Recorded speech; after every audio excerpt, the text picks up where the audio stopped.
Little in this world unfolds as we predict. Indeed, how could the Indians have supposed that the death of this unsung priest would bring among them a man whose life was to become inextricably intertwined with their own? Tell them they must leave the mission. They say it was the will of God that they came out of the jungle and built the mission. They don't understand why God has changed his mind. You should never have become a priest. But I am a priest, and they need me. If you die with blood on your hands, you betray everything we've done. If might is right, love has no place in the world.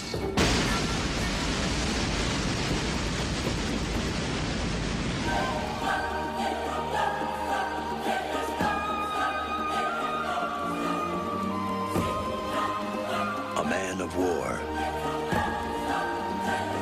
A man of peace. A land of timeless beauty.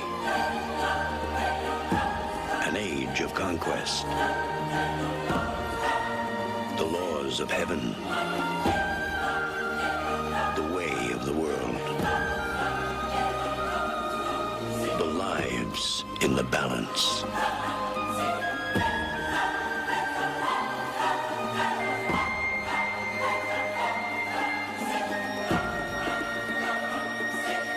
Now, from the director of The Killing Fields, comes this year's winner of the Best Picture Award at the Cannes Film Festival.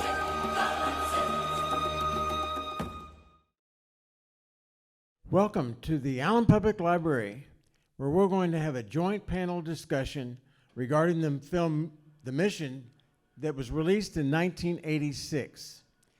I well recall going to see The Mission at that time, and I was expecting to, it's like all movies, you don't know what to expect, but I was expecting something that was going to be fun and exciting and thrilling, and the scenery in the movie was outstanding. It was just incredible.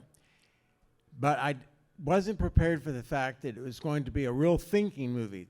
You left the movie theater thinking, and I'm still thinking about it 35 years, 36 years later. It's a very thought-provoking movie. When I first went to Austin College, my first reading assignment, the first day of college, was to read two plays, the Antigone and the Medea. And they were both plays about having to make tough decisions when conflicting systems are requiring different actions and you're having to make tough choices. Today we have 5 distinguished speakers who will discuss the film, and they will all introduce themselves. Our first speaker is Jack O'Connor.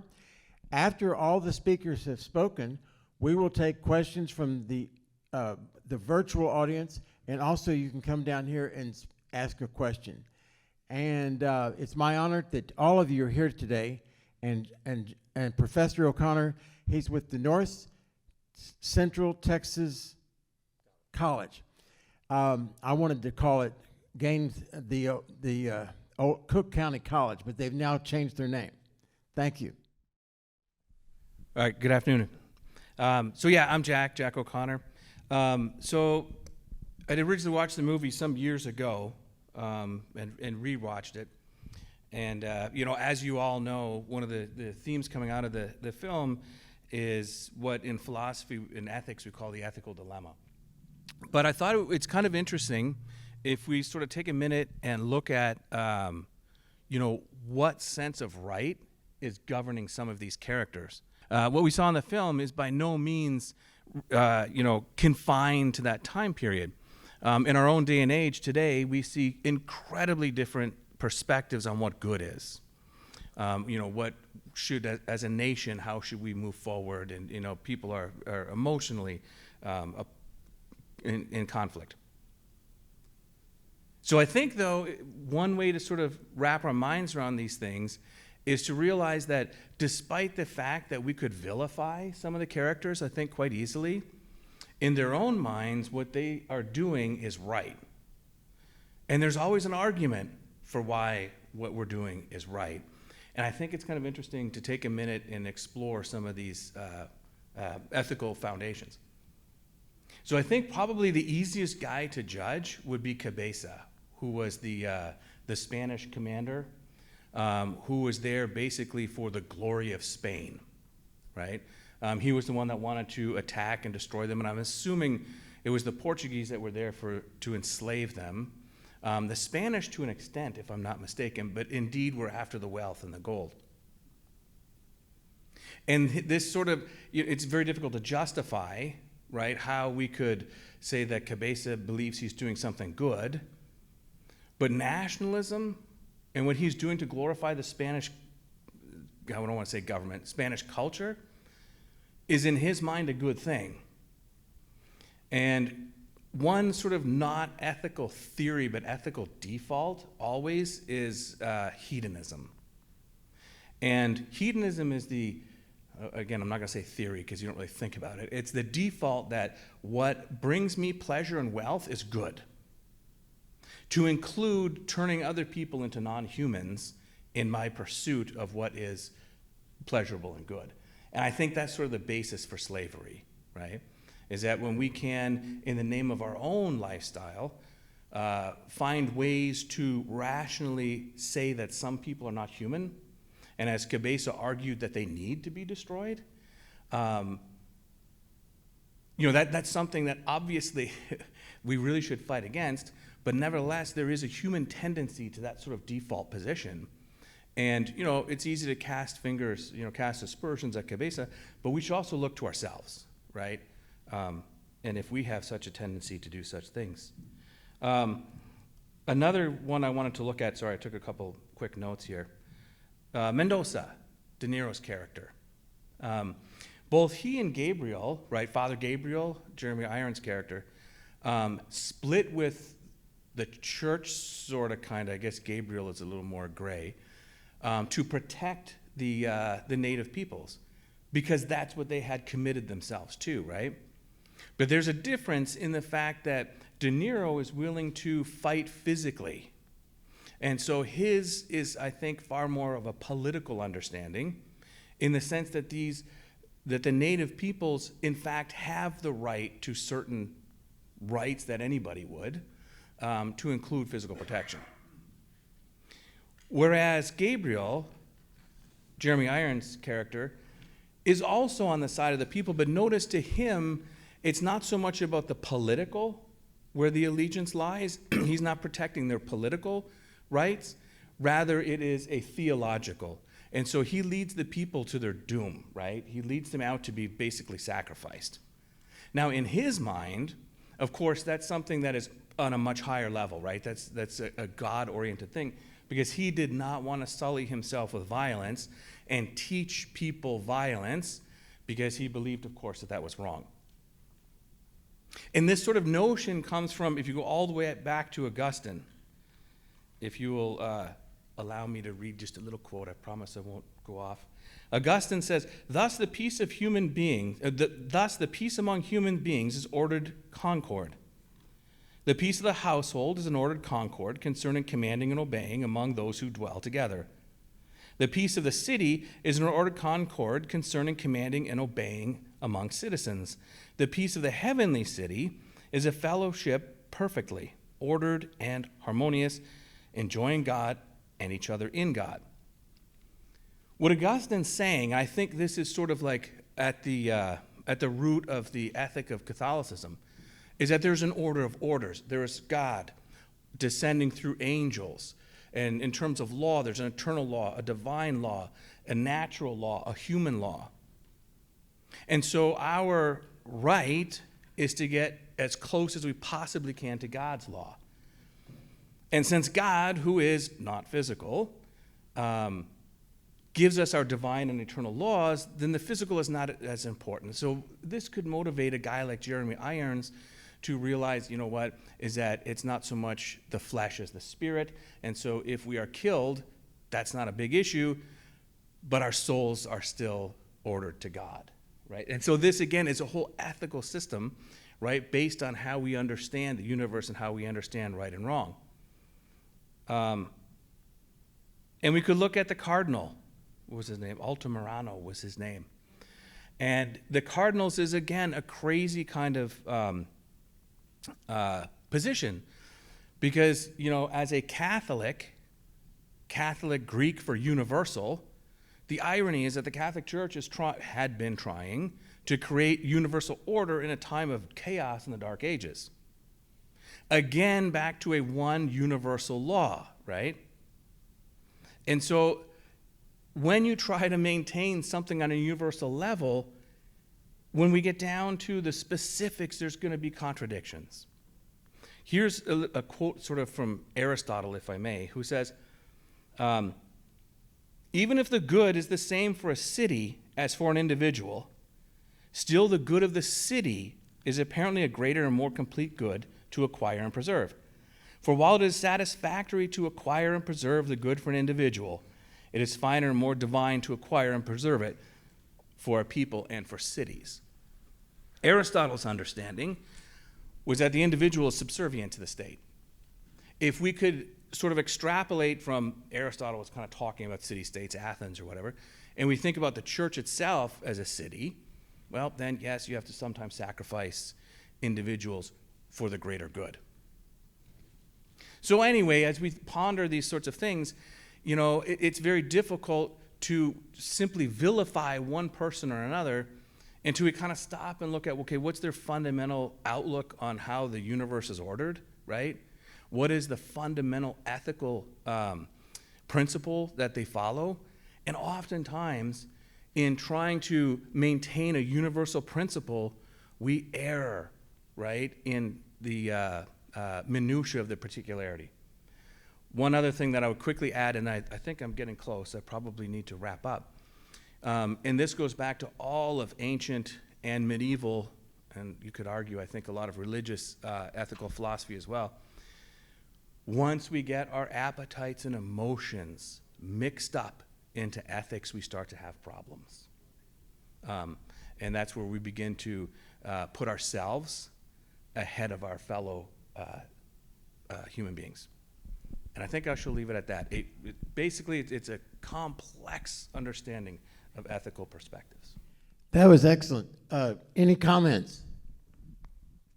I think it was a really good overview of the essence of the film. My name is Maria Moore. I come as a registered nurse, itinerant missionary, and a preacher of the gospel. I come from more of a spiritual-based understanding of the movie. But the dilemmas that he talked about are the core of the movie. What I would like to address as well, there were several moral dilemmas within the movie. One of the moral dilemmas was De Niro Rodriguez's problem with killing his half-brother and trying to resolve his guilt and remorse over killing his brother. And there was nothing that he did that really resolved that guilt in his heart. And so the priests devised a penance for him, which is known in the Catholic Church. Now, I was raised Catholic. I spent 11 years in Catholic schools, and I got born again as a junior in high school, and I switched to a public high school because I was having so much conflict with the priests. In religion class, you had to take religion to graduate, so I switched. Anyway, so I understand Catholicism as well, but me as a born-again believer, we're part of a non-denominational movement, a new apostolic order. We go into the nations as we feel directed by the Holy Spirit, and we work with indigenous groups that are already building a Christian foundation. We come alongside of them and see how we can help them. We use resources and we use education, and we come in and we help facilitate what we believe and what they believe is the will of God for what they're doing. So that's kind of my background. But back to the moral dilemma, where he went into penance to take care of his sin. That's a very Catholic idea, where you do something to humble your flesh. Like if you've stolen from someone, like Scrooge in the movie, in the movies that we just went through at Christmas, with all of the way that he hoarded his money and controlled people with it, his penance, so to speak, or his restitution, was to open up the purse strings of his accumulative wealth and give it away. So the priest came up with the idea of him taking all the tools from his life as a slave trader and as a military type person, someone who fought with the sword to get what he wanted. And they bundled him all up and they made him drag that all the way up the mountain. And when he got up to the top of the mountain, the native chief cut the rope and it all fell into the water falling down. And De Niro laughs, and it was a freedom from that former life. And when we're in transition like he is, where he is changing his life from being this mercenary and this person that was a slave trader and a murderer into becoming a priest, there are tools that we have in that former life that if we take with us to the new life, become obsolete and become a burden. And so in that way, I think it was a true thing that helped De Niro, this character in the movie, be free from his past. But I tend to believe more in the restitutional work of Jesus Christ, in faith in what Jesus did on the cross, the redemptive work. And that's how I deal with guilt. So that was a part that you didn't, and you wouldn't have addressed in your summary. But I think it's an important part of the movie, is how to deal with guilt, how to deal with remorse, how to go on living when you realize that you've made a horrible mistake. How do you move on?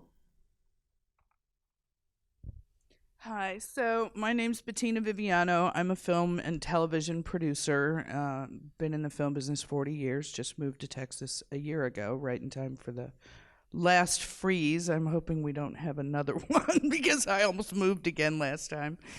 I probably come at this a little bit different because of being a filmmaker, and it's hard to look at a film objectively if you've been in the rooms with the people making the movies. To watch something by Robert Bolt, he's probably the most extraordinary writer ever. I mean, his credits include Dr. Zhivago and one of, I think, the all-time greatest films ever made, Lawrence of Arabia. So he's also an agnostic. So you have to, when people make a film, things have to happen in films, and also there's messaging, because I don't see the film industry ever making something. They're by and large on a certain political side. They by and large use the media as persuasion for you to see things their way, which is a very effective medium. So I'm looking at and by the way, this film wasn't that hugely critically acclaimed. It didn't win an Oscar. It won a Palme d'Or, but it won for photography, which it should have, Chris Menges. But one of the biggest complaints was the lack of structure that this film did not have.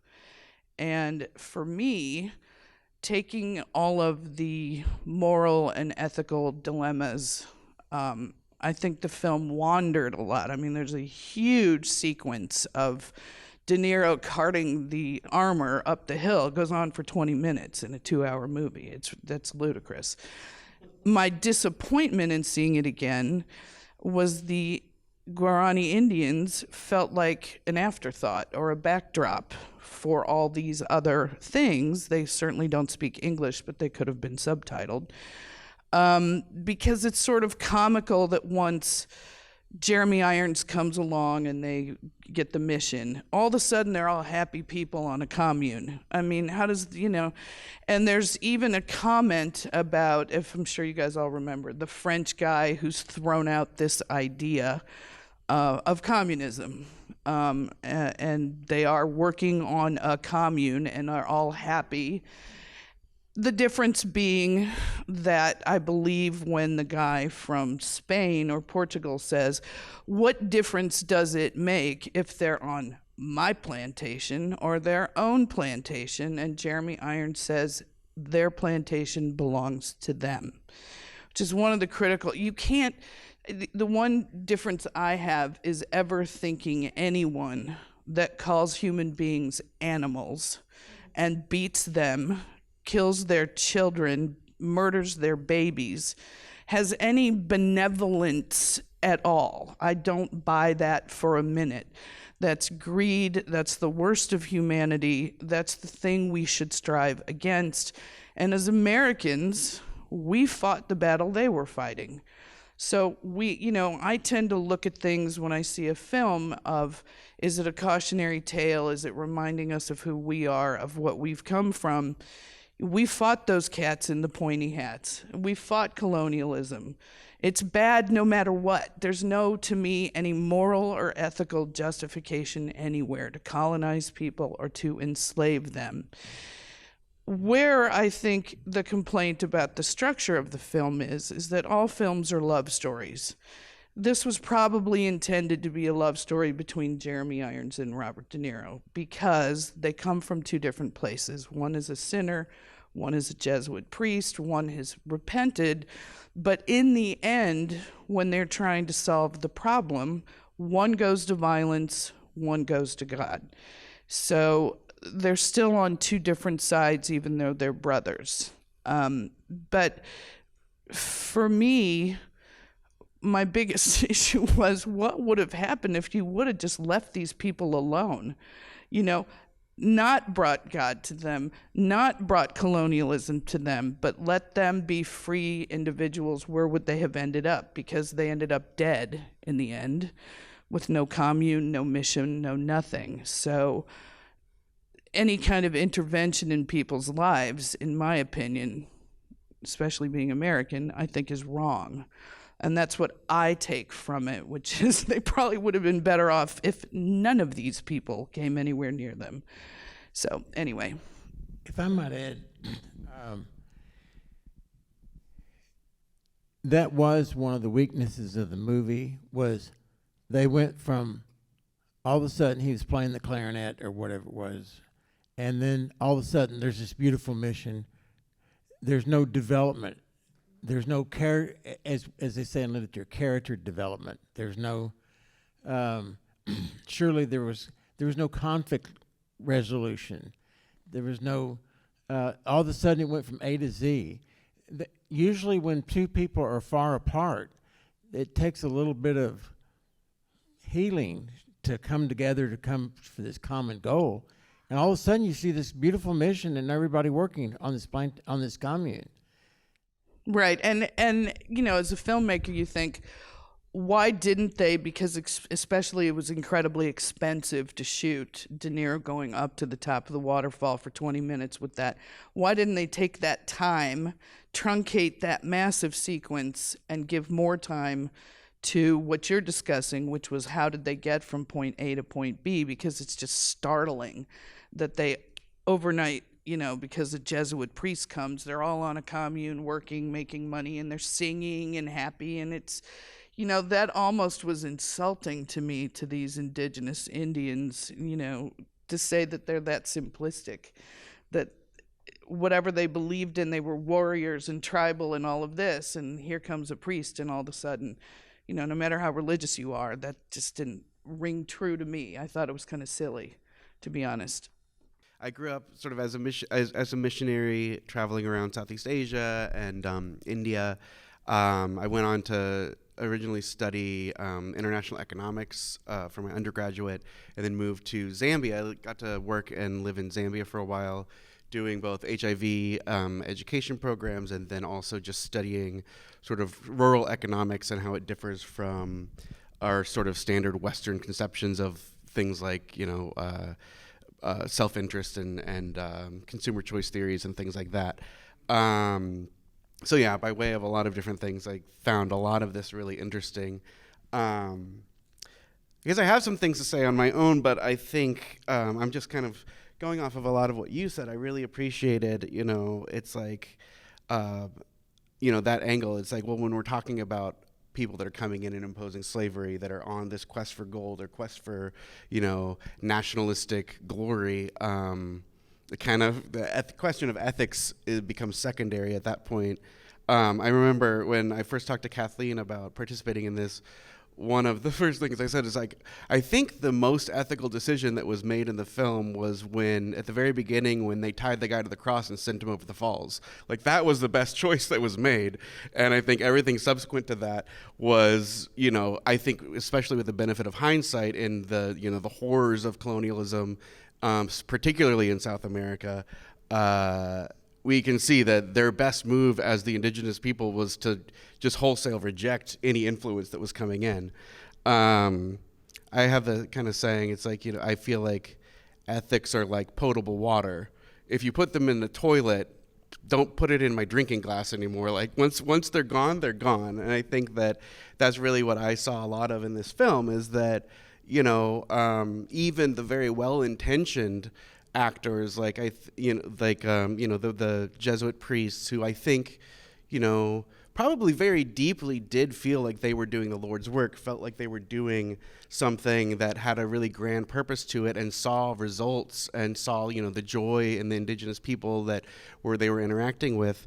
The problem is that they were still operating in service to a greater evil that they seem not to really check that. And so it's kind of like, for me, it's like, if even in the best intentions, if you're not checking them to the results of your action, of what you're actually producing through whatever ethical system you're operating under, then it really questions the ethics you're motivated by. And I think that that's one of the biggest struggles in, you know, well-intentioned aid work, missionary work, things like that, is, you know, and I've been a part of that, and I think that, you know, you don't find a lot of missionaries that are there with evil intent, but I think that it's very difficult when you're coming from a totally different culture and a totally different set of values to just presume and go in and impose those things in service to something else. And I think that, you know, a lot of the history, unfortunately, especially of the Catholic Church's missions, is, you know, they're kind of the second hand of a two-pronged effort. You know, without going on too much, I think that, you know, one of the other things that was mentioned, that I thought that you'd mentioned, I thought the penance part was really fascinating and it was really interesting. But what I thought was fascinating in the film was that, you know, after this big, long 20-minute struggle where they spend so much time establishing the importance of this penance, and he's got his burden, and people are trying on the way to relieve him of it, and he's like, no, let me keep it. And then it's not until, like, the chief comes in, their immediate thing is they seem to look at him and they're like, what are you doing? This is bananas. Like, stop. And they cut the rope, and then he's released from it. And so it kind of gets back to, you know, what the professor was saying about, you know, there's idea, I think, in philosophy that I have a quarrel with, is this idea that we have this hedonism by default, that that's the state of nature. And I think that what that scene really demonstrates is that, you know, you have these indigenous people and they're operating from, you know, their default mode. They haven't read, you know, Aristotle. They don't know what they're, you know, all of those conversations, but their immediate reaction is probably the most ethical one. And, you know, he's being burdened by this imposition that's been created of this higher idea that there's some other thing outside of our physical experience that we need to find our ethics through. And I think that what we really see in the film is that, no, the ethical questions are pretty black and white, and they're pretty simple. And the first one is, maybe don't go in and enslave a bunch of people, because even the greatest thing they accomplished with that mission, they said in the film, was that, you know, they're living on the mission to avoid slavers. Like, that's why they did it. They were happy before the mission came, living in their indigenous ways and living off of the land. And, you know, I think that that got disturbed, and then the grand accomplishment of this mission is really just to protect them from yourself. And so, I think that it's unfortunately something that we're still seeing play out in South America and in Mexico, and particularly in Chiapas. I think that, you know, I'm going to give a very inadequate history, but I think if you look at the evolution of liberation theology in South America, and you look at the work of Luis Gutierrez, and then how that goes into the Zapatista movement of Chiapas, and how you have, you know, the Zapatistas in Chiapas that really rose up in strength as a response to NATO, And when NAFTA, when NAFTA was being negotiated and the United States government required Mexico to remove from their constitution a provision that allowed indigenous cultures to farm off the traditional lands that they'd always been farming off of, this is the same struggles that we saw in the movie, and it's being played out with, these interventionist countries coming in to chop up resources and hoard them and export them, and, but then you have still these indigenous people like the Zapatistas that are, taking the best bits of Catholicism they can find, interpreting it into liberation theology, and then standing up and saying, no, let us just have our traditional ways, because on an ethical level, I think they've got a much better report card for those systems. But I've talked too long, so. Okay, so I just have one question, because I'm Catholic, but probably not as religious as everybody else.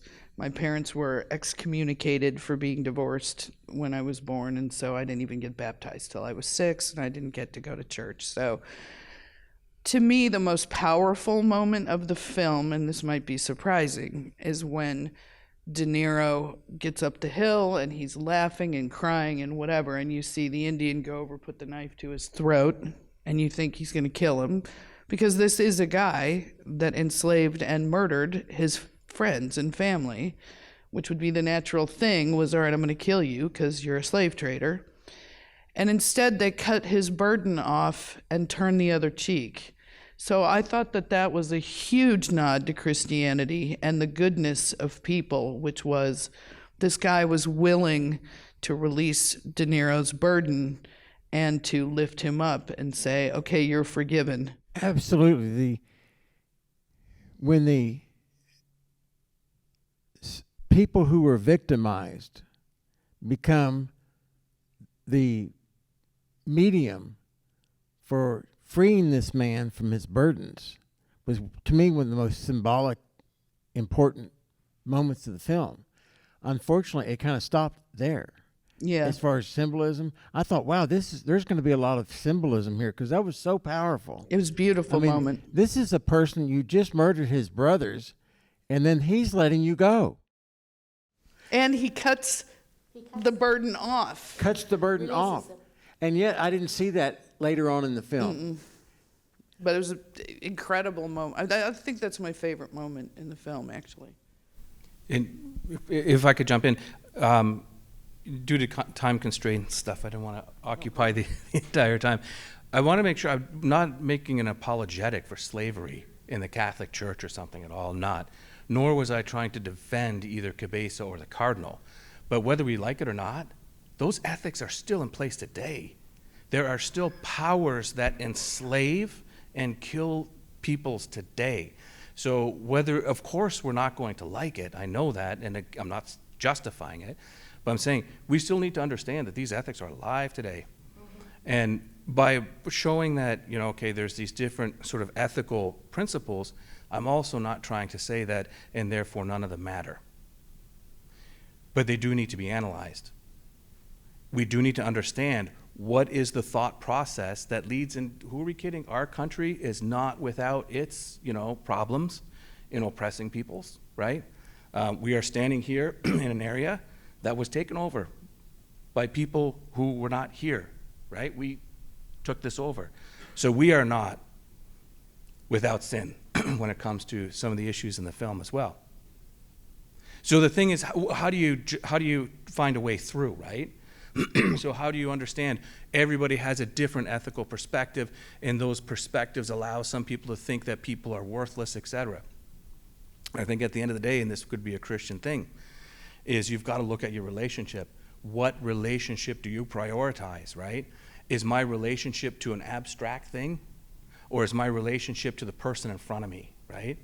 And so what happens with, I think especially, Gabriel and Mendoza, they chose the people, right? They chose the individual person, and so they turned their back on the abstract institutions, right? And that's a personal choice, and maybe that's one way through these dilemmas. Dilemmas aren't in philosophy about, hey, let's understand this is all relative and it doesn't matter. A dilemma is, okay, why does everyone think they're right, and yet these tragedies happen? How can we see our way through it? And perhaps the message of Christ and the message of a film like this is we need to put our ultimate ethical principles in caring about people, human people. And so anyway, I just want to make sure, I'm not apologizing for anything. No. But nevertheless, even if we don't like those, ethics of imperialism and colonialism, they are still powerful forces in this world today.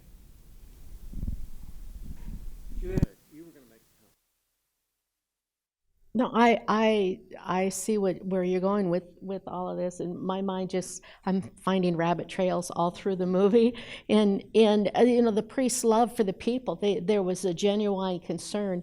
I mean, it was it's the heart of a missionary to help people. They gave up their comforts in the Western world, and they went into the jungle, knowing that the first guy that got there was murdered. And that was the culture of the tribe. There was cannibalism. There was tribal warfare is everywhere. It's in Africa. It's in South America, and they weren't peace-loving people. They killed one another, and the priests decided to go anyway, and they found a way in. By the movie, it says it was a universal language of music. But it was their love for others and esteeming others, and the whole basis of Western civilization, I think, is that idea that there's intrinsic value to each human life, and without that, the civilization dissolves, because if we're not putting the one.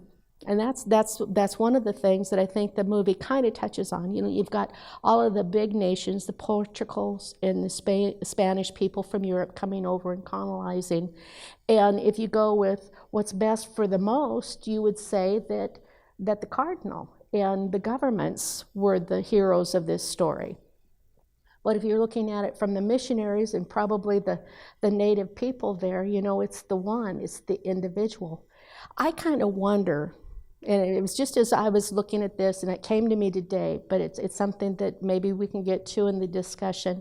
But when the priests decided to take a stand against the onslaught of the enemies that were coming in to kill everybody and destroy everything, there's basically, when I look at, I also do trauma teaching. I come out of an RN. I spent all my life working in hospitals. Almost all of it was in critical care, emergency room, and house supervising and things like that. So I dealt with trauma on a daily basis. I have personal childhood trauma.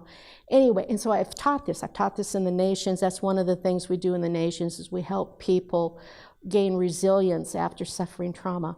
So when they're faced with this, I was thinking about that whole thing that I understand about personal response to terror or something that's coming at you that's going to hurt you. There's fight, flight, or freeze.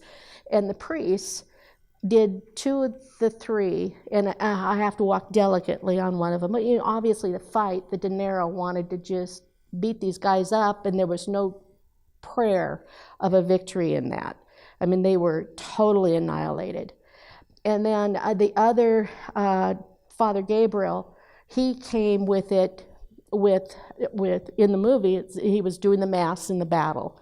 So basically, like I said, I have to be careful with this, but it's like a freeze. You just keep doing the same thing and not really doing anything different to address the threat. Now, I believe in the power of prayer, and I believe in all of that as something. I believe that the supernatural does impact, and as a matter of fact, really controls the natural.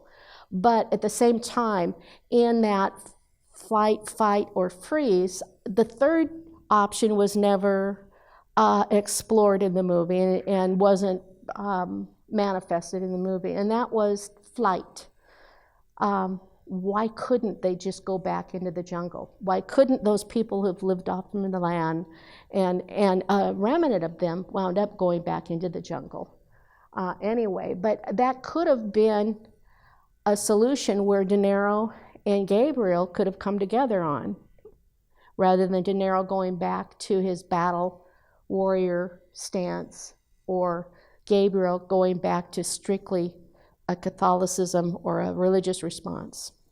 But I don't, the issue with that is if it's me and these people are relentless, they're never going to stop coming after you. I mean, And De ultimately, Niro yeah. had come after him to be a slave trader. Now you've got Portugal, you've got Spain. God knows what other country is going to come along and do this. Part of when, because I said to my husband, part of the difficulty of having overall philosophical discussions is that they rarely account for human nature. Because I think Kathleen sent me an email about let's discuss utilitarianism. But utilitarianism is you only do things that make everybody happy. That's all it's about, is happiness. The problem with that is what makes me happy doesn't make you happy. And the other problem is, if you've read Animal Farm, is that human nature is human nature. We are flawed. The notion that ever in life everybody's going to live in some kumbaya John Lennon song where we will have a secular world with no religion, nobody will own any property, nobody will own anything, there won't be anything to fight about because we're not fighting about territory, we're not fighting about money, we're not fighting about land. For centuries and centuries, people have fought religious fights that are still going on now in other parts of the world. They're not going to stop. Is Israel just going to stop? Is Hamas just going to stop just because we said, hey, let's be nice people? It's just not going to happen. It's human nature, and things resolve themselves in different ways. And there was a point where Jeremy Irons in the movie literally says, I'm dealing with this with love. And De Niro chose another path, which was, well, that's crap. They're coming to kill us all, and they're coming to enslave us all. I'm going to fight, which, in my opinion, is the natural way to do things. In other people's opinion, it's if we all hold hands and we all live under this massive global government structure that tells us what to drive, what to eat, how much money we should have, universal income, we all have the same thing, we all have the same religion, we all have the same currency, we all have the same thing, we're all going to be happy. That's not human nature. That's just not what makes people happy. People are, I think, happy in a state of freedom. And these Indians lost every bit of their freedom because of greed, because of avarice, because of, I'm not sure if ever human nature doesn't overcome what he's discussing, which is dilemmas with morals and ethics. It's just human nature. I'm going to let Mark. Yeah, sorry Mark, about it's your that. turn. It's your turn. First of all, Hold your mic up, please. I am it's very wonderful to follow so many ideas. I hadn't thought we were going to discuss George Orwell, but I do believe that what his ideas really set forth a lot of the things that we're facing now. Yes. And certainly his other great work, 1984. All right, it's past that, but it's still true. First of all, I'm married to a Catholic wife, and we're still here after 20 years, and that's Kathleen. And I have other exposure to Catholicism because a long time ago, before I was a lawyer, I wanted to write my master's thesis so that I could proceed on to be a professor of history. Thank God I decided to be a lawyer. That said, I want to take you back because my first exposure to the mission is before the movie was written. I was in the Newberry Library in Chicago reading the original Spanish document from the Cardinal. And I was having a hard time because I started to realize that he had made a decision for the betterment of the Jesuit order, essentially, to dispatch a number of Indians to heaven prematurely and to sacrifice his own soul in so doing because he loved the Jesuit order so much. I said, my God, the same decision that confronted Harry Truman,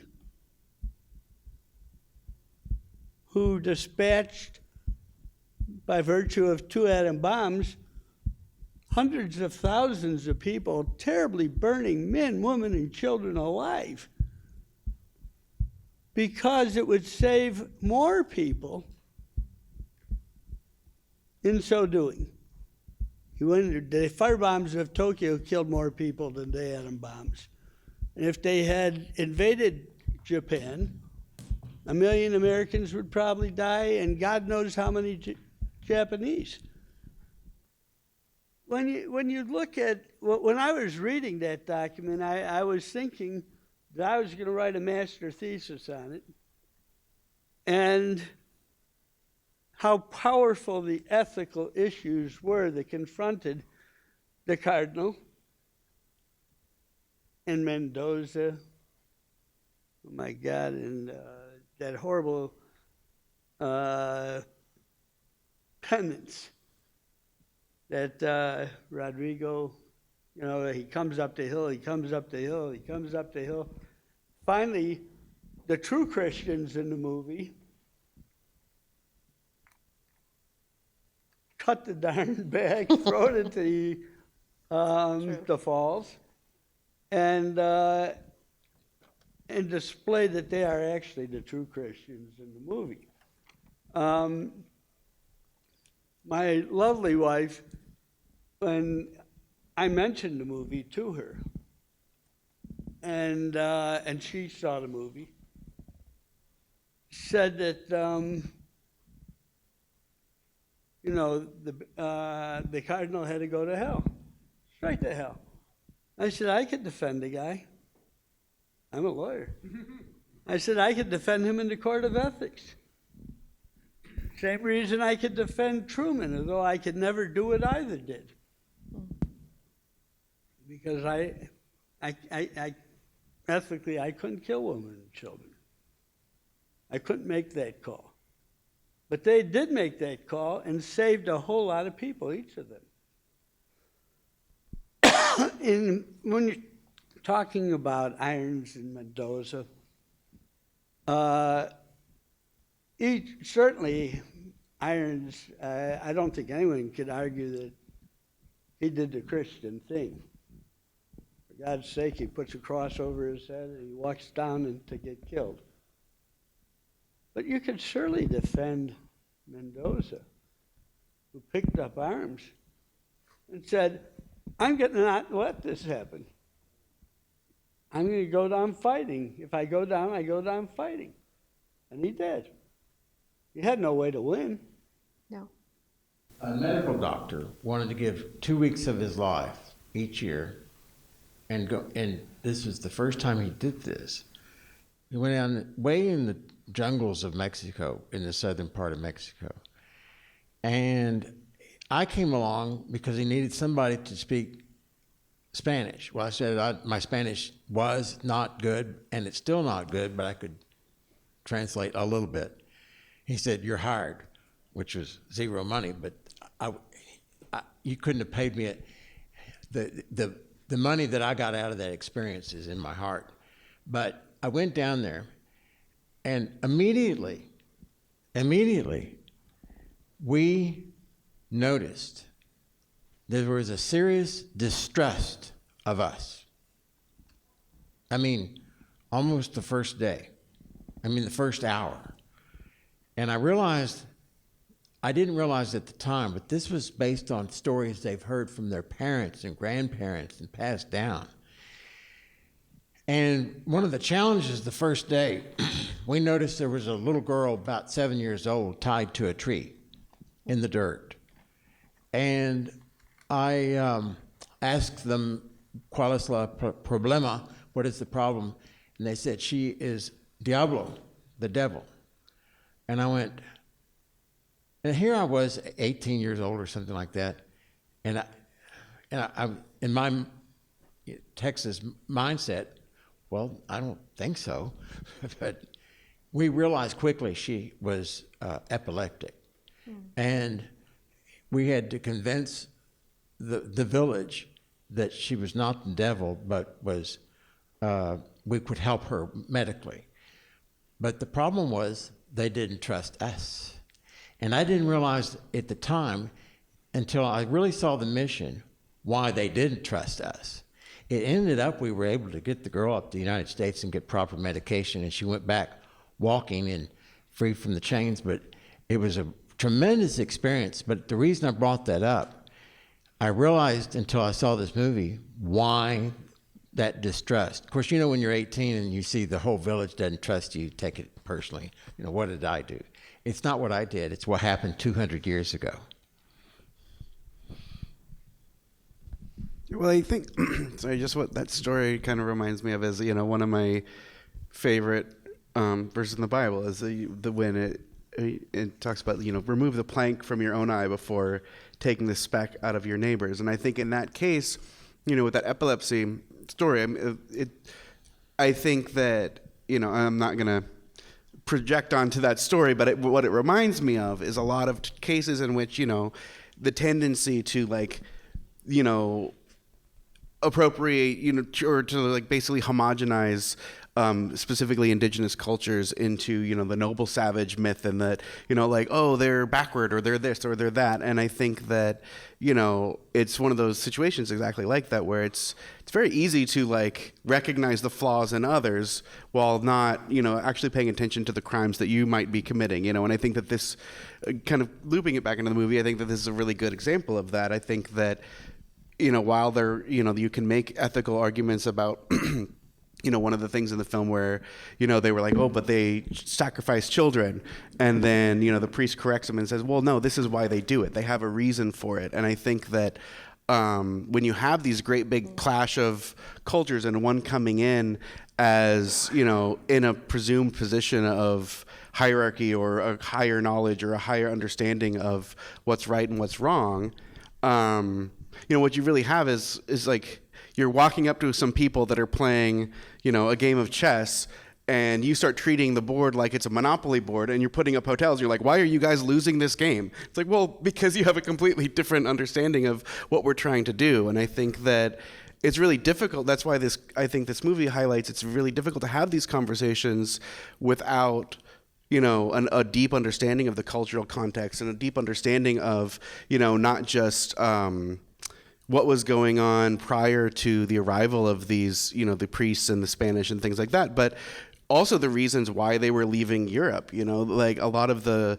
colonization and the migration was due to, you know, like there was a lot of cholera, there was a lot of problems, there was a lot of reasons why people end up leaving Europe, and you didn't have a lot of those problems, you know, on the other side, and they kind of, you know, pack their problems up and then judge everyone by the problems they do or don't have. So I'm kind of rambling on it, but anyway, let's just. So I have a question about that whole thing with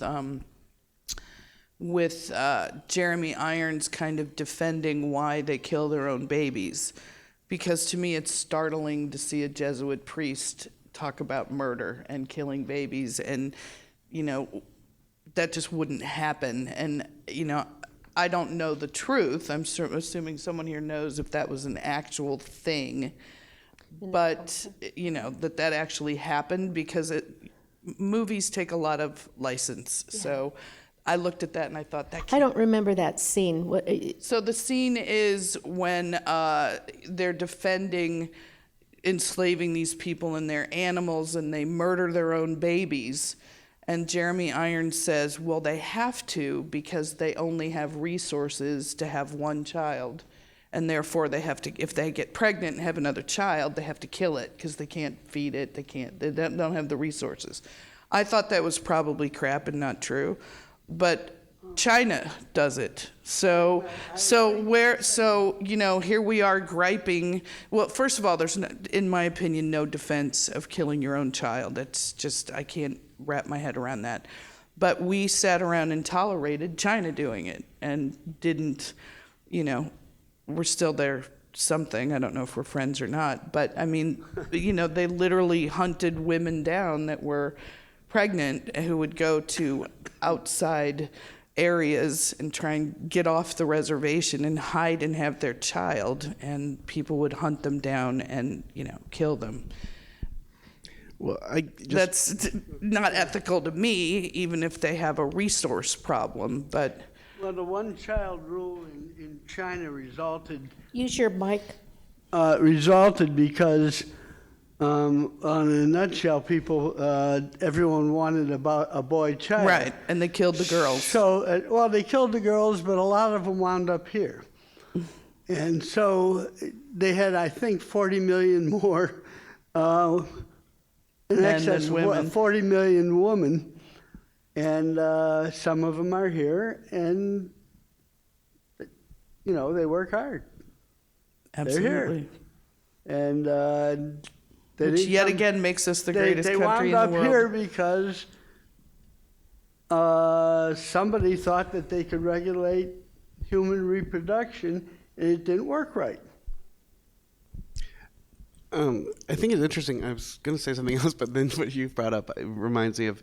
It was something that I think is, India has a similar issue with disproportionate populations and sex selective abortion, malnutrition and malnourishment of the female daughters, and it's been a problem that's existed actually since the earliest recorded census in India. So this wasn't exactly like in other places a product of development. It's something that's just been existing for a long time, and to me, it's a really great tie into something I briefly mentioned. The liberation theology approach to these ethical dilemmas, right, is, this has been an issue since the, early 1800s. At least that's when it was first documented. That's not to say how long it's actually gone on.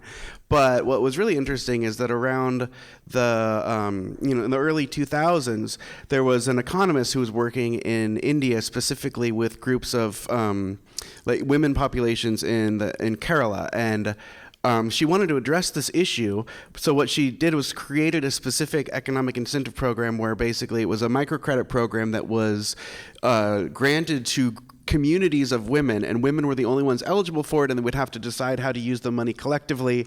So a very evil communist plan. But anyway, so what they actually saw, though, as a result of this study was within a generation, or actually less than a generation, within 5 years, all of a sudden, hospital visits for women started going up. More women were being actually born healthy and being respected within the community because all of a sudden they're being valued in the culture. And so how this ties into liberation theology is the idea of, like, you can have these great evils, and you can, the central sort of, I think, the greatest example of liberation theology, like the summary of it is, it's like, you imagine you've got a village on the banks of a river, and every day a body washes up on the shore of the river, and the villagers are really nice, they're really kind, they drag the body, they rehabilitate the person, they nurse them back to life, and they incorporate them into their town. But every day a new body is washing up on the shore of this river. And so the question of liberation theology is, at what point do you look upstream to see what's happening, why these bodies continue to wash up? And so, the ethical choice in taking the person from the stream is very obvious, but the one where you have to push past to look at the greater machinery, what's going on that's causing this dilemma in the first place, I think is the bigger question.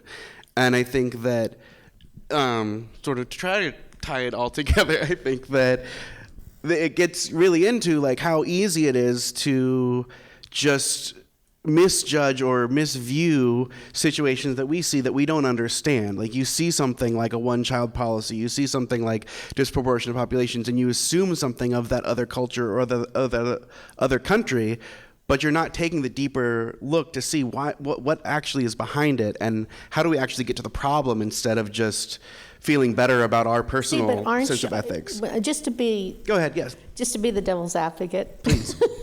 in what you're saying in liberation theology is you're taking Western mindset and critical thinking and problem solving and monetarily increasing the value of women or females in India.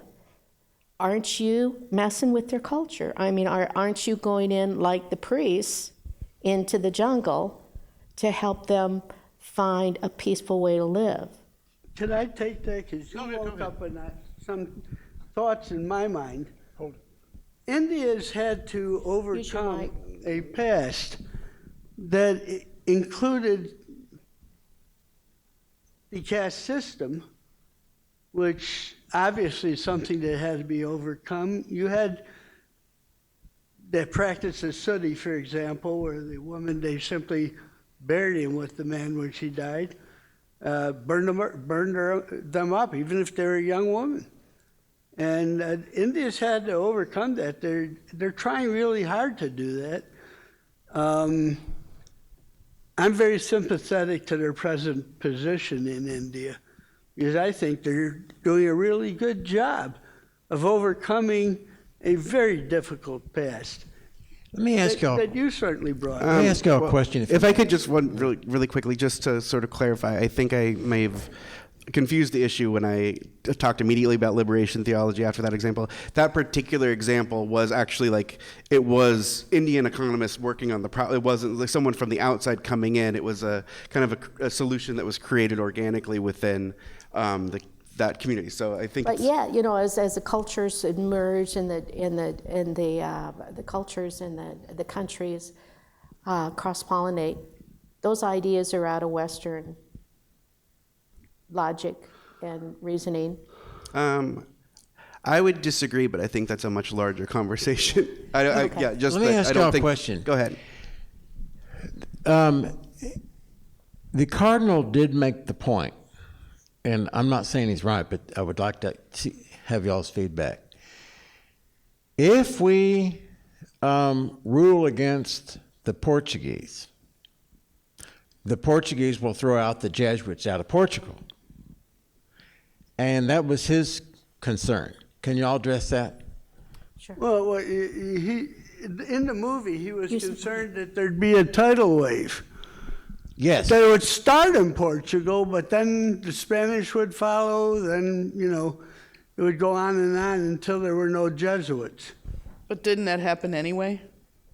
I mean, yes. it was the beginning of it, and it happened anyway. So Yeah, it and doesn't the borders really matter. shifted They again. expelled Yeah. all of the Jesuits anyway.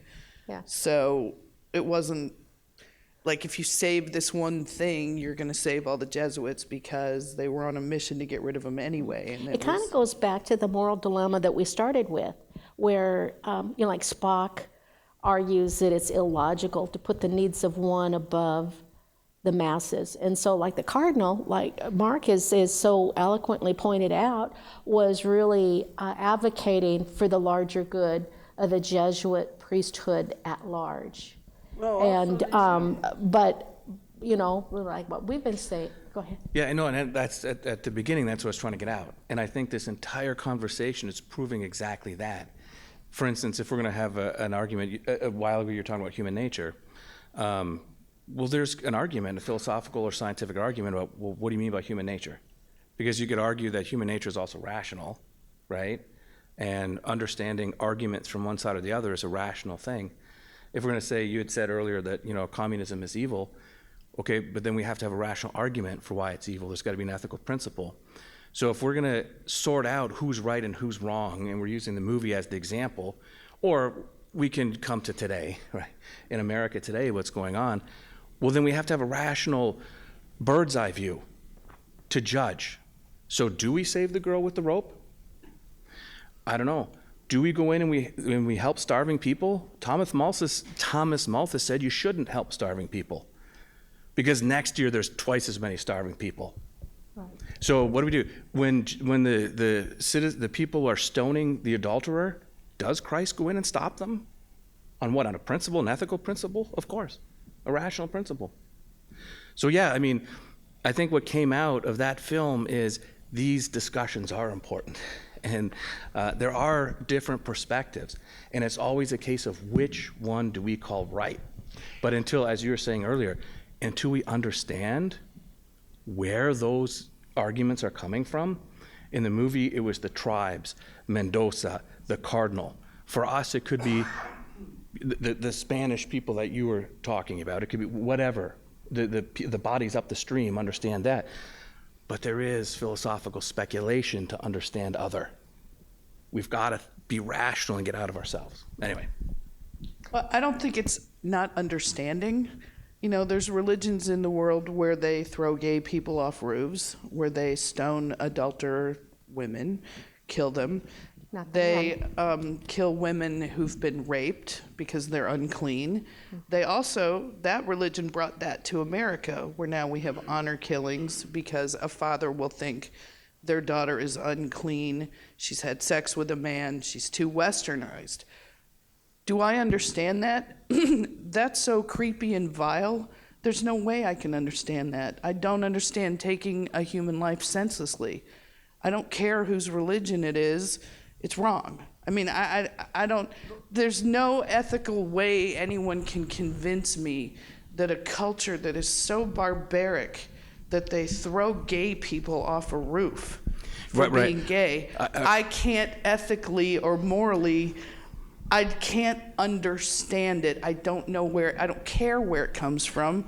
I think it's evil. If you don't acknowledge that there just is evil in the world and identify it, you can't cure it. Right, no, and I wasn't trying to... You know, I don't want it here. Like, I can respect people doing what they do in their own countries. But when someone tells me I have to accept and understand because that's their culture, that's what they do, no, I don't. No, I don't. I don't have to understand anybody murdering a baby, their daughter, their children, their sons, anybody. I never said anything about accepting. No, I know you're not saying that. It's just, you know. You have absolutes. Yeah. Trying, I can't live without having a compass that tells me what's right or wrong.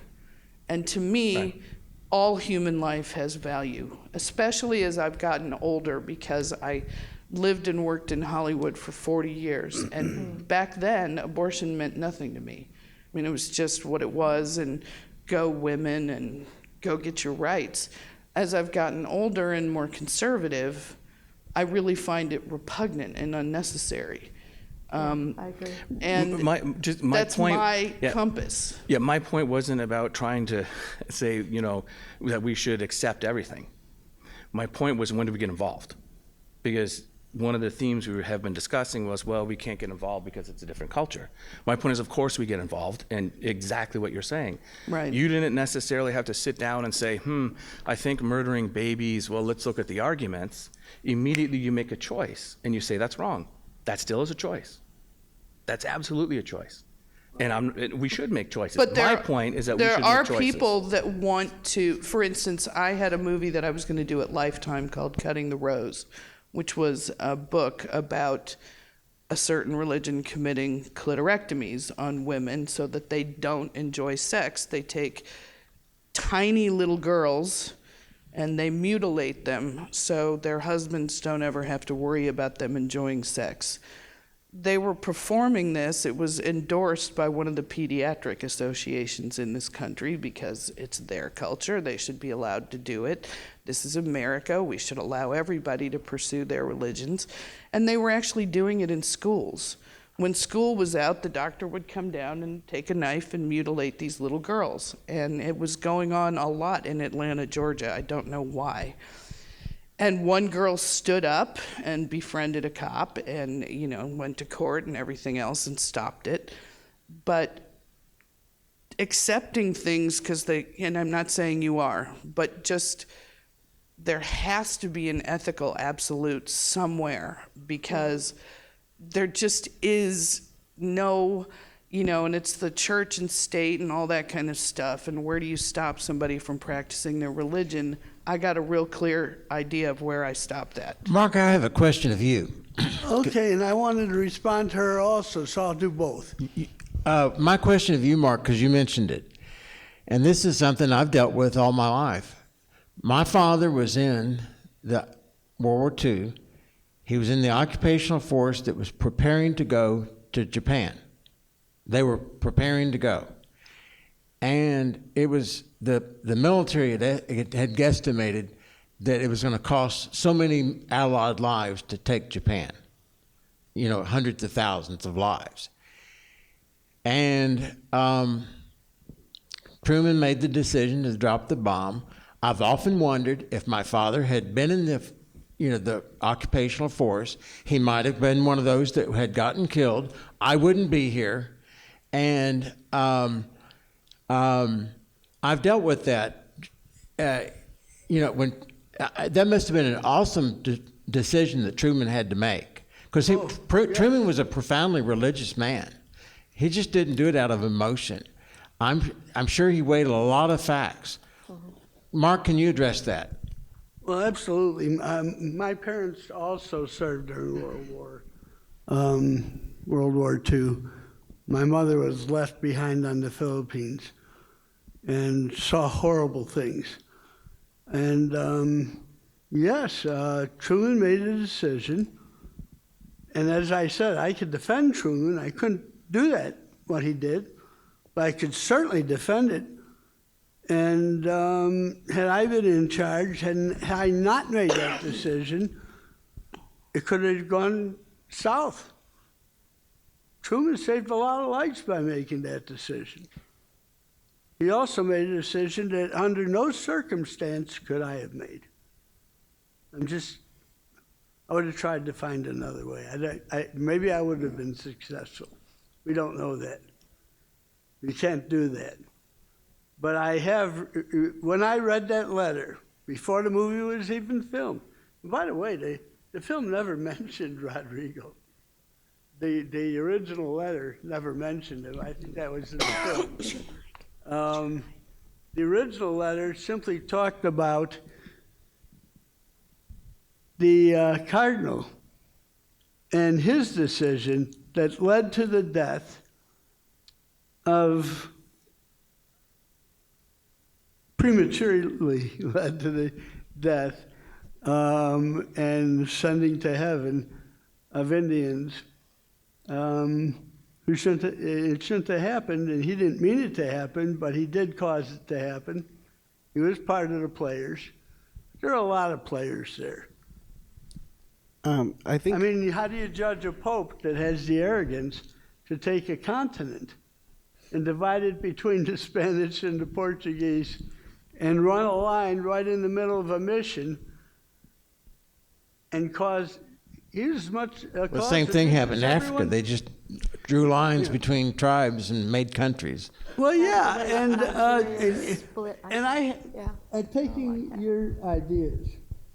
I just wanted to say that ethics exists apart from religion. If no religion existed, I'm Jewish, it disappears. My darling wife is Catholic, it disappears. Some people are atheists, it disappears. Ethics still exist. You still have to make right decisions and wrong decisions. You have to consider consequences of your decisions. So I agree with you. And that's my answer to both. Thank you. I think one thing that it's important though to draw a distinction between, the Hiroshima analogy and the events of the movie, in that whereas Hiroshima I think was like a legitimate trolley problem situation where you've got sacrificing innocent people for a purpose where you had two outcomes that were both equally devastating to that same community. I think the difference here is I feel like the dilemma that was going on with the Jesuits being kicked out of Portugal, that's the threat. It's kind of akin to the two of you arguing over a ham sandwich and I settle it by shooting Mark.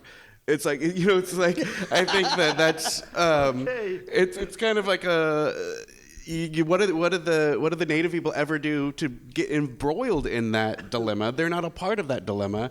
They have no stake in it other than what's being inflicted upon them. The point you're making is very intriguing because Hiroshima, aside from being a city with men and women, was a military target. very much so. So had the atom bomb not been dropped, it would have been dropping incendiaries everywhere. Ooh. And probably as many people would have died anyway in Hiroshima. But Nagasaki's a little different. First of all, there are two different bombs, and I hate to say it, we wanted to test both of them. The Hiroshima bomb was U-235. The Nagasaki bomb was plutonium. There were two different concepts. And as much as Hiroshima bothered me, Nagasaki bothered me more, that we didn't give it a little more time. But don't, my dad was 82nd Airborne in World War II. My grandparents came over on a boat from Sicily. My dad didn't have to go do it. He was older. He'd already had a law firm. He was, they told him he could have an intelligence desk. He was too old to go fight, but he did it anyway because he was so proud of being an American. And he jumped out of airplanes into combat, fought in the Battle of the Bulge, was one of the people who stopped us all from speaking German. When he got cancer, he came to live with me in Hollywood, and I asked him for the first time, "Did you kill anybody?" Because this is my dad. And it's, on a big level, you're dropping a bomb and doing whatever, but I would imagine this is something all military people face when they go to fight for our country and they have to shoot another human being. And just bringing it home to my own father, I'm sitting there, he's about to die, and I asked him for the first time, "Dad, did you kill anybody?" And he kind of hemmed and hawed and hemmed and hawed and hemmed and hawed, and, of course he did. He shot people. And, you're sitting there with your dad, who arguably has killed another human being, and yet it was for the better good, as we discussed. It was such a horrible battle. The war was over. Why they did that battle and killed so many people? Yeah. But, It's just horrible. it's ethical and yet Yeah. difficult because Yeah, well, he had that's to. He had no choice. that's my dad, No, your dad had no choice, but the Germans certainly did. They knew the war was over. Right. Any questions from the audience? Come on down. There's a speaker down here. Come on down. And we had to come down because to catch the so they can hear the question.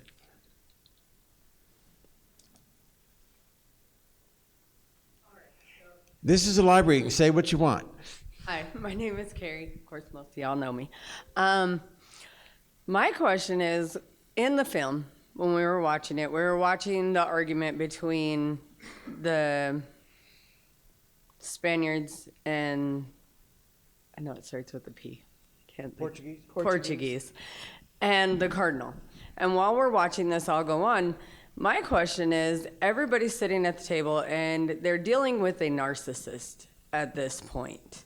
When faced with ethical decisions in your own lives and like how you develop and how our country is developing, and you feel like you have no end, where do you go when dealing with a narcissist? And why was it so epic that he killed all of those people? But if you could just clarify, who are you saying is the narcissist in the situation of the sort of three parties? Well, I'm guessing it would be the church, because they made Cardinal? Yeah, they made the decision to kill the indigenous people. And when doing so, It would be the Cardinal. yeah. And then when dealing with this, both of the people that are running the mission are, of course, feeling that this is very unethical. This is very wrong. We don't want to kill these people. They both thought it was unethical. The question is how they dealt with it. Yeah. So if I'm understanding what your question is when do you disobey that narcissist? Yeah, when do So you that's one learn of the to moral stand up dilemmas and in fight the movie. back Yeah. instead of... Yeah, That's a when is dilemma. it- You could say no. But how do we prevent it? Like, is there a timeline that you think this could have been prevented? There were a lot of agendas going on, and each person was following their agenda thinking they were doing the right thing. And the results, the mission is an example of how agendas could go wrong and how people really have to step back and have an ethical conversation. And I think that's exactly it, the conversation. And I know sometimes philosophy gets a bad name. I think people think that we sit around and do nothing. But this whole thing is an act of philosophy today. And I think to your question, okay, if we're going to say to the cardinal, why would you want to kill these people? The why is the ethical discussion. So why? And if it comes down to your only fallback after a couple of whys is because I'm really awesome and I'm going to show these people my power, which essentially is narcissism, right? I'm just going to do it because. Yeah. Well, that is not a legitimate argument. And so that's something that we can come and say, well, no, we're not going to be culpable because you don't have a good argument. But if we're going to do something, especially as a free people, right? Because this, after all, is a republic. We don't have to follow our king. There should be an argument. And we should push people to, all you got is you're doing it because you're awesome. I'm not following that. By the way, I had just a clarification. I don't think the cardinal was the narcissist. It was the Spanish it was the slave traders. They were the narcissists. In my opinion, I may be wrong. They were in it for the money. Period. End of discussion. All the other things were unimportant. They wanted their money, and they considered the Indians less than savages. I mean, I actually thought the cardinal was kind of a good guy at the end of it. He was trying, and he was very impressed with what he saw. Yeah. Yeah, I think it was Cabeza probably would have been the thing. But nevertheless, that is very much a motivation of decisions today, as it always has been. The narcissism of the powerful. And, that's something that we need to be able to recognize and judge.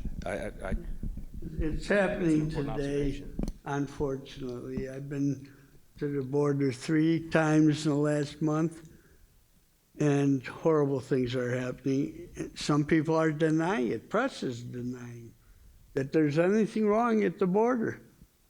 But it's not true. I've been there. I saw what happened.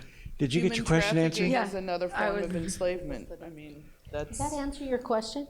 Yeah, I just think that we kind of need to realize when dealing with a narcissist or when dealing with those kind of situations. Dealing with a narcissist is tough because I've dealt with them. Because it's like there's a no-end situation. They don't, it's their way or the highway.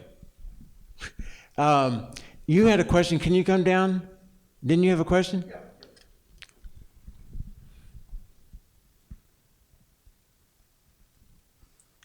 On the full disclosure thing, I mean, most of you seem to have had some sort of connection to Catholicism.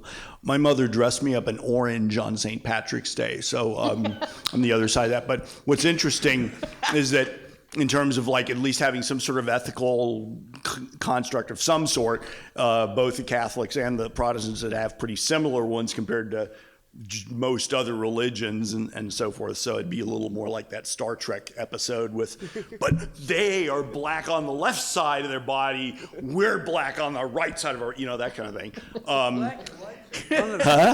Black and White's one of the great Star Trek episodes. Absolutely. I'm embarrassed to admit that I didn't get the very first time you could have seen it's from this 2 first black series. faces staring at each other and that they were different in that regard. I'm embarrassed to admit that I didn't get that till the end when they both indignantly say, no, we're not like those people, But in other words, my question is a little more oriented toward maybe this whole discussion is a little bit naive because I think things probably in the United States even ethically have gotten a lot worse. In other words, like 30 years ago, there was this book published by Patterson and Kim called The Day America Told the Truth, where they'd really studied regions of the United States morally. And you had 2 real opposite regions as an example of this, where they at least had their own moral vision.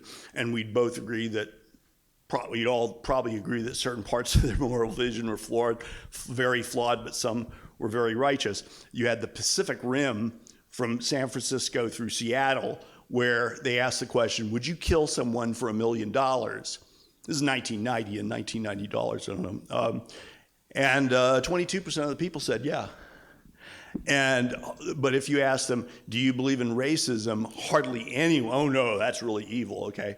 Whereas in Old Dixie, which was Alabama, Mississippi, and the central part of Kentucky and Tennessee, they were the most racist part of the country, but only 6% of them would have killed you for $1 million. I still think it's pretty disturbing, but the point is that they had very different moral visions, and for one half of each of their moral visions, you'd probably say, that's pretty repugnant, and the other half you'd say, that's pretty good. As far as I'm concerned, in the last 30 years, I think there's an awful lot more people that would just say, well, I'm of course for racism, I can use it to my own advantage. And they'd also say, yeah, I'd kill someone for $1 million, even if he is my own race. The color that matters here is green. And that things have moved more in that direction of people not even trying to pretend that they have a moral vision that defends their own actions. And it's just like, not only would they try to get away with it if they could, to work to their own advantage against what most people would consider ethics, they'd even probably go nice if they screwed the other guy over, and their buddies would too, before they stab each other in the back for money. So I'm just wondering what you would think about that possible observation, that there's maybe a growing tendency for people to just not even pretend to have an ideology and just do whatever in their personal advantage. Yeah, I think the key word in your phrasing of it is the pretending part. I think that because of the way that technology's progressed and communication has progressed, I think people are more honest about what they actually believe than ever before. That doesn't necessarily mean that I think we've taken an ethical slide. I think we just have a better understanding of what people have always been doing and believing. And I think that if you look at behaviors, on the other hand, I think that, it's really difficult to say, where we're sliding from, because it wasn't that long ago we had segregated water fountains and bathrooms and, schools and workplaces. It wasn't until I think 2000, it was the year 2000 that Alabama finally took the anti-miscegenation laws off the books and allowed, codified the permission for people to marry across racial lines. So that I think that it's really a question of like, how are we talking? What are we actually being willing to admit that maybe we weren't willing to admit before? I think that, if you look at the experience of the American woman, things just weren't said in polite society. That doesn't mean that they weren't experienced in like the 50s and 60s and leading up to the 70s. Just because you didn't discuss something doesn't mean the plight wasn't there or the ethical dilemma wasn't there or you're not experiencing it. It's just there's vast portions of our population, particularly people of color and women, that had been denied agency systematically and in a structured way for generations on generations on generations, going back to the beginning of this country. So, yeah, I think that maybe it looks a little uglier now, but that's just because we've allowed people to talk. If they were telling the truth, and this is the freest, most not racist country in the world, which is the truth, because if you want to go live in some other countries and be a woman, I come home from other places and I get on the tarmac and do this because other countries are 500 years behind us. And I have never felt, being a woman, that I am, some kind of victim and people have done bad things to me for being a woman. In fact, I've been really successful. And it's how I get up in the morning. And, when I worked for Steven Spielberg, his producing partner, Kathy Kennedy, was my mentor. And she said to me, if you get up every day of your life and everything that goes bad in your life, you blame it on being a woman, it's gonna be because you're a woman. You're going to manifest that. And what I find so disgraceful that's going on in this country is the evil of dividing us The sheer evil of constantly beating in people's heads. We're all racist. We're white supremacists. We're this, that, and the other. I don't know where this came from. Yeah. I didn't grow up that way. My parents would have kicked my butt if I would have been racist. I grew up in the 60s. My father was an attorney. I would wake up and find the Black Panthers in my living room because my dad took pro bono cases and would defend these guys that would come in with the afros and the bell bottom. I mean, these are just cool guys. I'm also producing a movie at Warner Brothers right now that is about the first paramedics in history.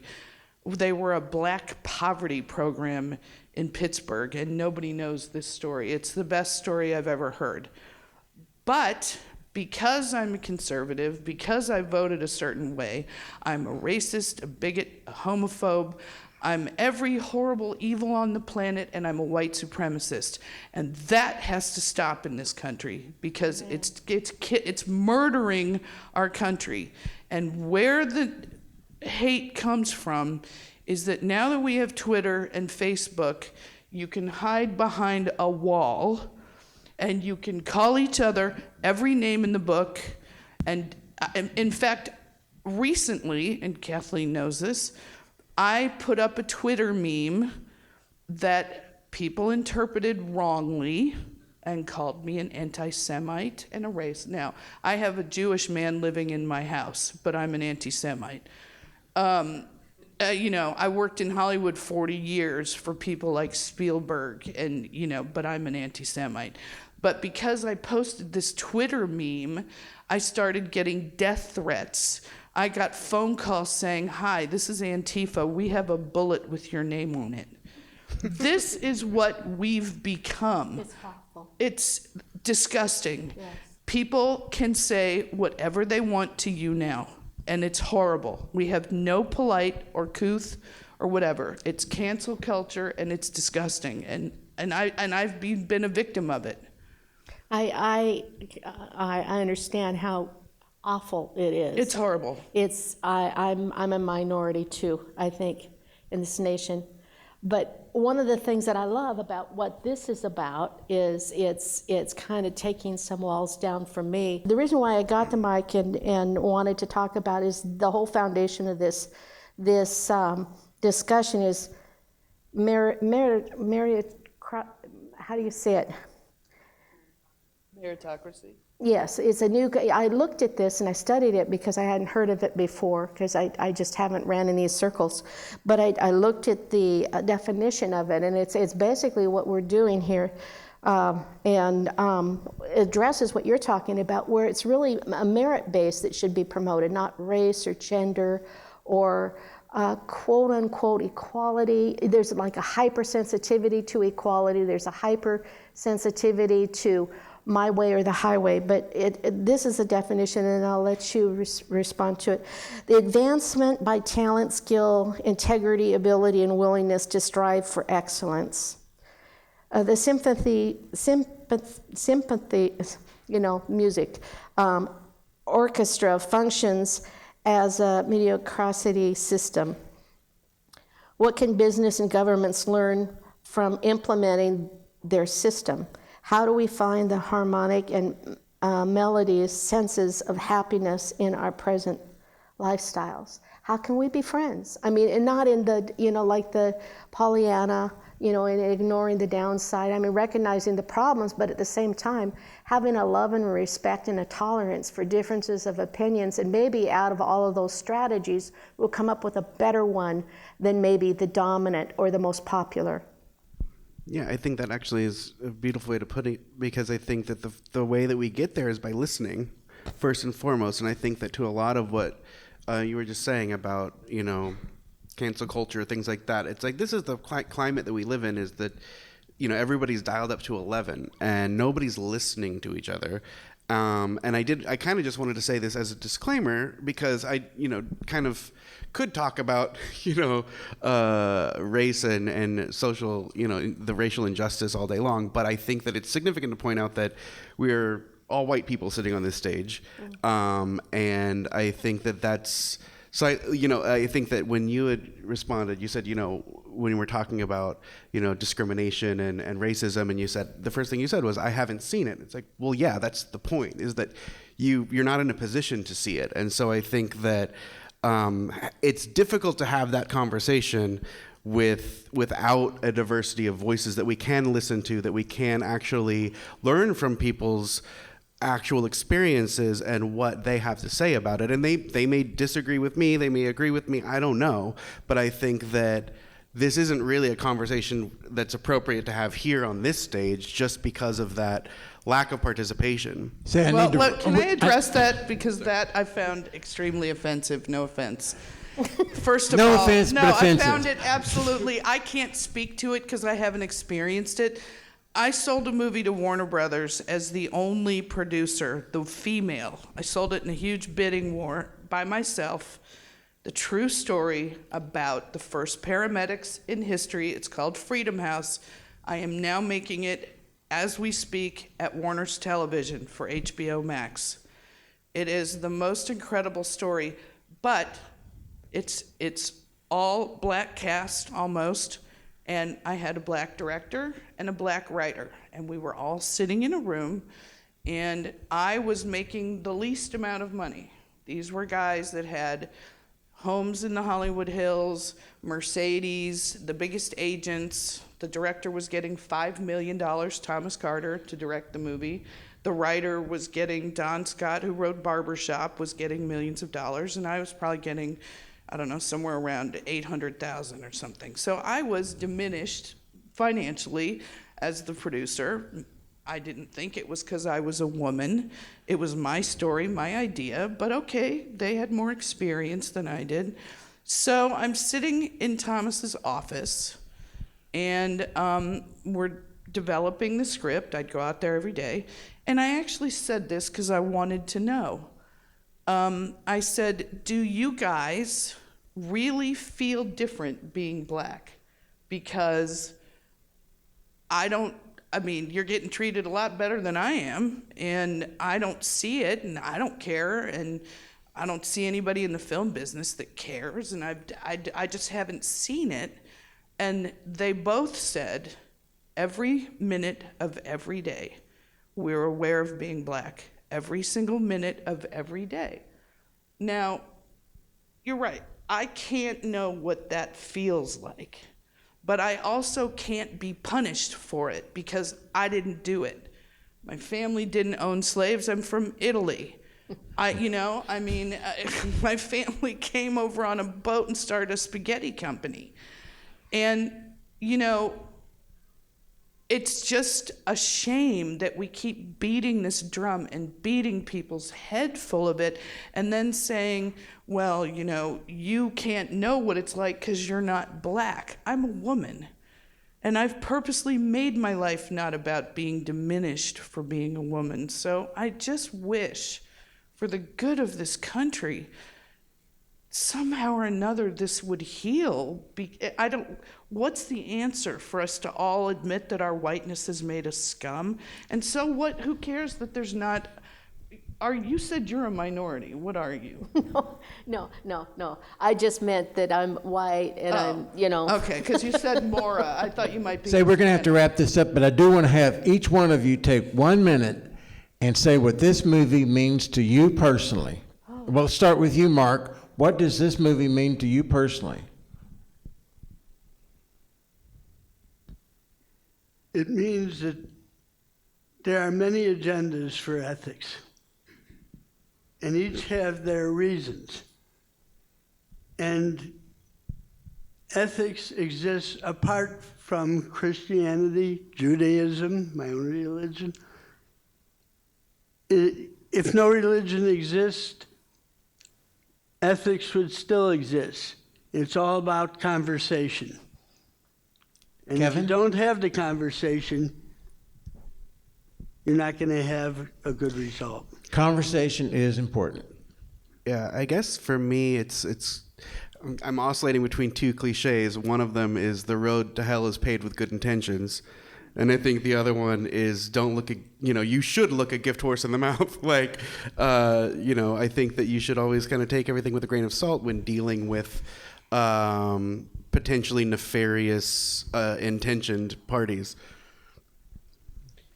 I think my takeaway from it is, I can't stand colonialism. I just think in any way, shape, or form, enslavement is horrible.